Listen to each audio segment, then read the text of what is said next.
Hey guys, today I'm going to teach you how to use the most useful tool in Photoshop.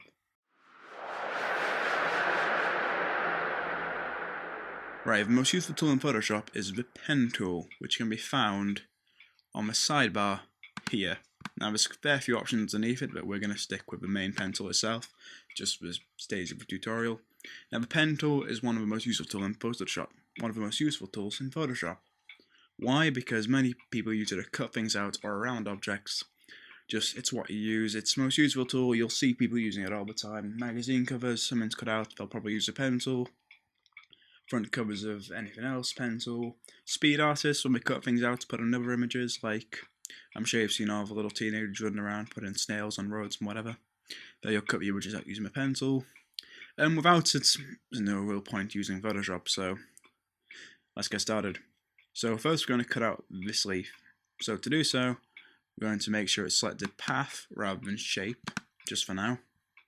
And we're just going to start going around it. So first you're going to click once, and that sets your original anchor point.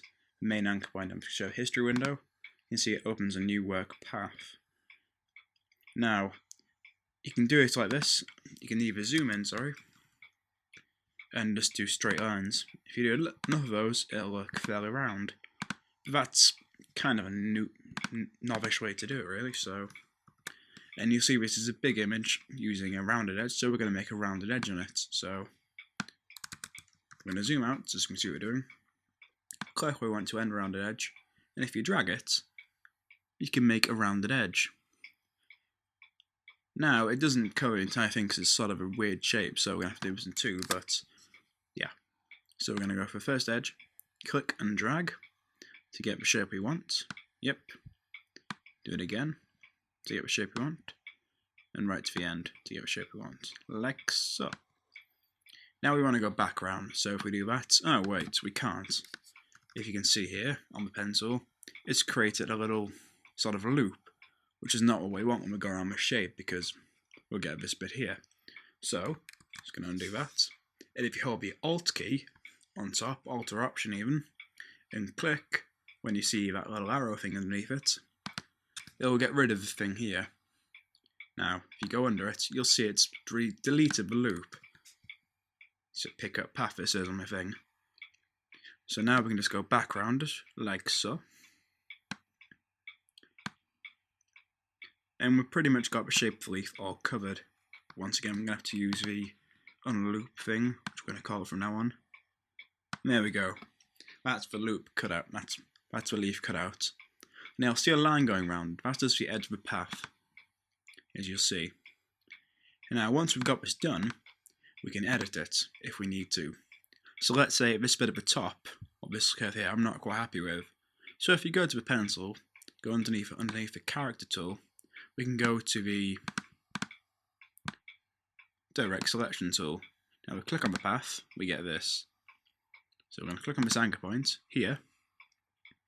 I'm just going to tweak it slightly.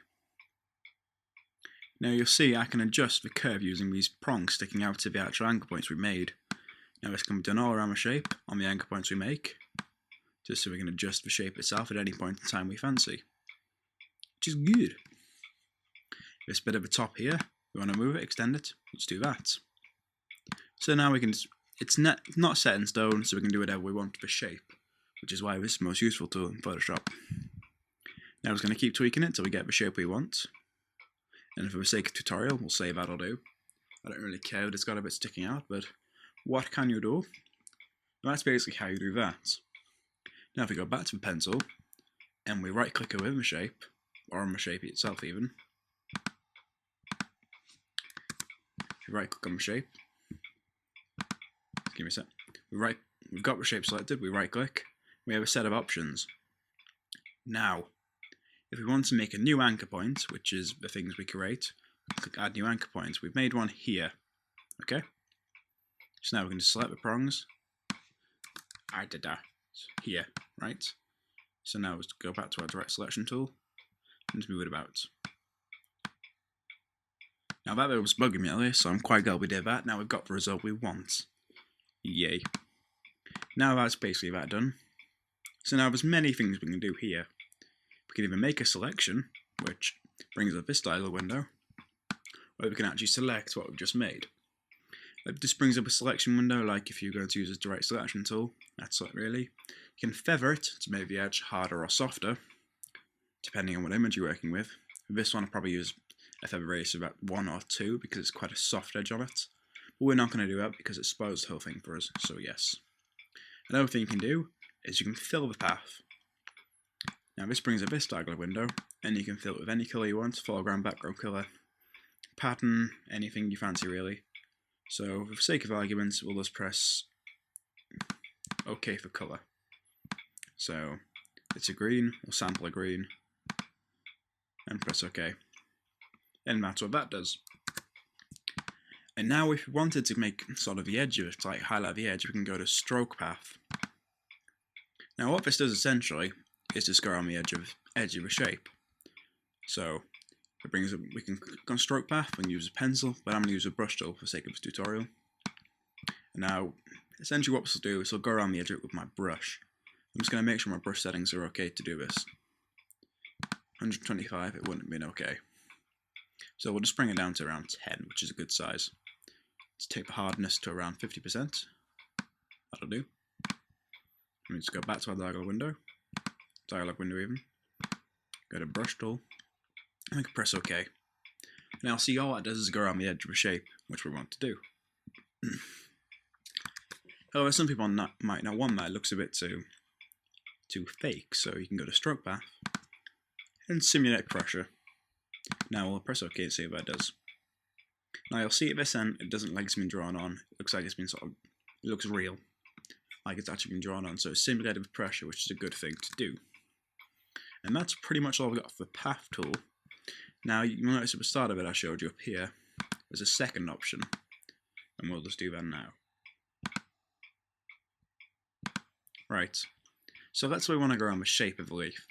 We're going to go to our path tool once again, so I have a pencil even. We're going to go to shape. Now we have many options up here what we can actually do with the shape. So we're just going to keep the fill at the green, so da-dee-da-dee-da, let's get a nice green going, that'll do. We won't have a stroke in it, so just leave all that stuff alone. Now what we're going to do is going to go click on the tool again.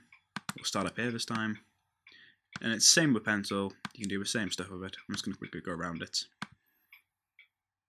Works exactly the same, there's no change at all.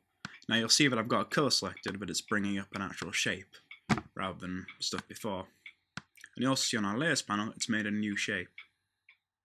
And this shape is also a vector image, which means it can be editable to any standard. So you can enlarge it, reduce it, print it, it'll all be a very nice clean quality, which is what you want if you're printing.